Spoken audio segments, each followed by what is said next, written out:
भएको अरे बुबा अबु राई राईदेखि सुरु भएको अबु चाहिँ हाम्रो पुर्खा बुबा अबु राईदेखि हाम्रो बाबाहरूको बाजे ए बाजेहरूको बाजे अबु राई अनि त्यस पछाडि कसले त्यहाँदेखि अबु राईदेखि ऊ पछाडि जयमानले चलायो जयमानले चलाएपछि अनि पुष्पबहादुरले चलायो हाम्रो बाजे पुष्पबहादुर अनि त्यसपछि त्यतिखेर अनि अनाप सिंहले दाबी गर्यो हामीले पनि फुटाएर चलाउनु पाउनुपर्छ भनेर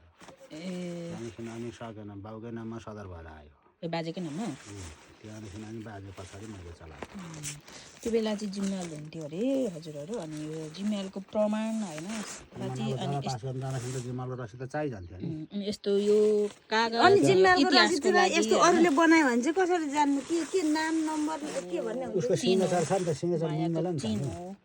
होइन एउटा इतिहास त्यस्तै संरक्षण गर्नको लागि त्यसरी लग्दैन त्यो त्यसरी लग्यो भनेदेखि ऊ कृत्य मुद्दा हाल्नु बेल गरिदिन्थ्यो नि अब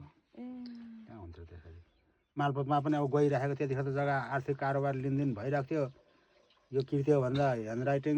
चिनिहाल्थ्यो थाहा पाइहाल्थ्यो नि कहाँ हुन्छ र हामीले हेमबहादुरको गारोपो अर्जुनलाई